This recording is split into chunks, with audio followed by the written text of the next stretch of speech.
Oke, standby, kamera ready, sound ready, 3, 2, 1, action.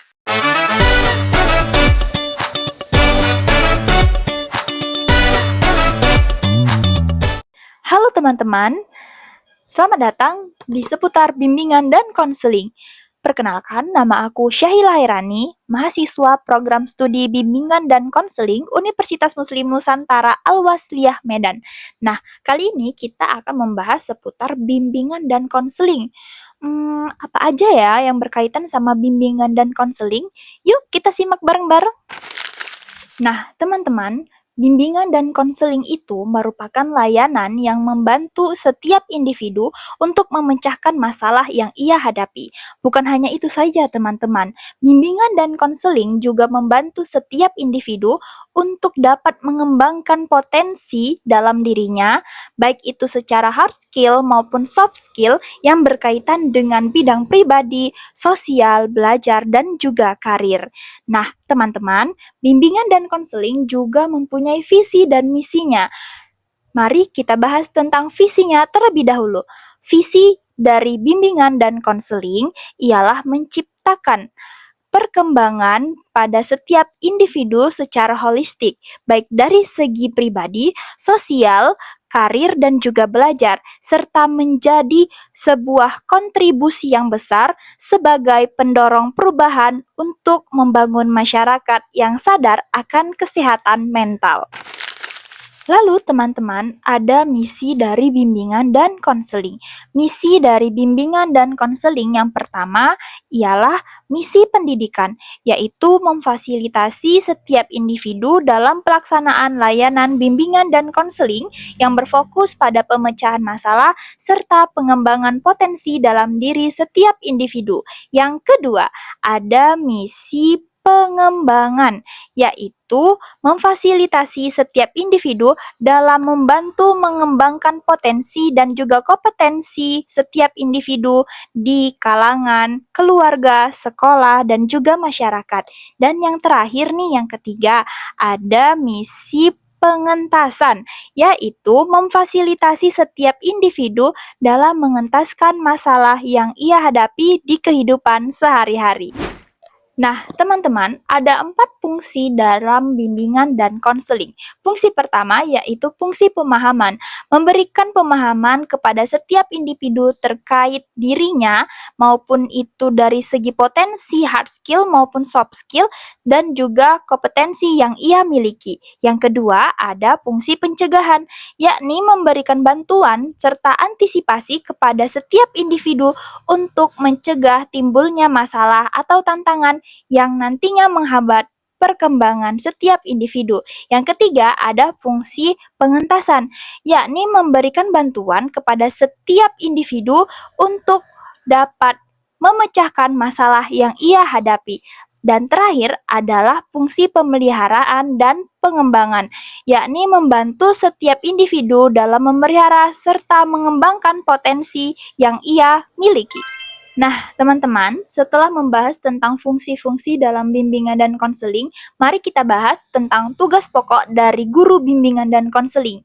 Di antaranya, yaitu membimbing setiap individu untuk mengembangkan potensi ataupun kompetensi yang dimiliki setiap individu, baik itu dalam bidang pribadi, belajar, karir, dan juga sosial. Selanjutnya, membantu setiap individu dalam menyelesaikan masalah yang ia hadapi, serta berkolaborasi dengan guru mata pelajaran, masyarakat, dan juga orang tua untuk mendukung perkembangan dari setiap individu. Nah, teman-teman, menurut Permendiknas nomor 27 tahun 2008 menjelaskan bahwasanya kompetensi akademik yang harus dimiliki oleh guru BK atau konselor di sekolah, yakni meliputi yang pertama adalah kompetensi pedagogik, yang kedua adalah kepribadian sosial, dan yang ketiga adalah keprofesionalan. Nah, bukan hanya itu saja, teman-teman. Adapun kompetensi yang harus dimiliki oleh guru BK dalam bidang akademik, yang pertama yaitu guru BK atau konselor harus mampu mengenali lebih mendalam terkait pola pikir, karakteristik, dan juga motivasi dari setiap individu atau konseli yang ia hadapi. Yang kedua, guru BK itu harus memiliki yang namanya rasa empati besar dalam menangani konseli yang ia hadapi itu. Yang ketiga, itu guru BK harus memberikan yang namanya teknik yang tepat serta pendekatan yang tepat yang cocok untuk menyelesaikan permasalahan dari setiap konseli. Dan yang terakhir itu guru BK harus dengan profesional menerapkan layanan komprehensif dalam pelaksanaan layanan bimbingan dan konseling di sekolah. Oke, teman-teman, selain dari kompetensi akademik seorang guru BK di sini harus mempunyai yang namanya kompetensi profesional.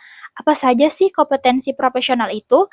Nah, kompetensi profesional mencakup tentang penguasaan konteks dalam praktik asesmen dalam memahami konseli. Selanjutnya yaitu penguasaan teori dan juga prosedur dalam pelaksanaan asesmen yang akan ia lakukan. Bukan hanya itu saja, teman-teman. Nah, guru BK di sini juga harus mempunyai kemampuan dalam merancang setiap program yang akan dilaksanakan berupa program layanan bimbingan konseling, berupa program tahunan, semesteran, bulanan, mingguan, dan juga harian. Serta guru BK juga harus mempunyai kemampuan menilai atau melakukan evaluasi dari program yang ia laksanakan tersebut. Oke, teman-teman. Nah, tadi kita sudah membahas tentang kompetensi akademik dan juga kompetensi profesional yang harus dimiliki oleh setiap konselor ataupun guru BK. Selanjutnya, kita akan membahas tentang kepribadian atau karakteristik yang harus dimiliki oleh seorang konselor ataupun guru BK. Nah, menurut Permendiknas tahun 2008 nomor 27 menjelaskan bahwa ada 4 poin dalam kepribadian atau karakteristik yang harus dimiliki oleh seorang guru BK. Yang pertama yaitu beriman dan bertakwa kepada Tuhan Yang Maha Esa.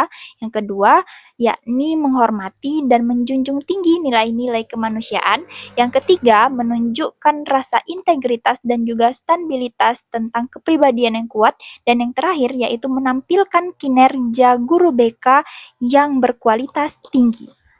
Nah, teman-teman, sampai di sini dulu ya pembahasan kita seputar bimbingan dan konseling. Perlu diketahui nih bahwasanya guru BK itu bukan polisi sekolah, tapi guru BK di sini hadir untuk membantu setiap peserta didik ataupun konseli dalam memecahkan permasalahan yang ia hadapi, serta membantu setiap peserta didik ataupun konseli dalam mengembangkan potensi dalam dirinya. Oke, sampai di sini dulu ya video kita kali ini dan sampai jumpa di next episode. Bye-bye!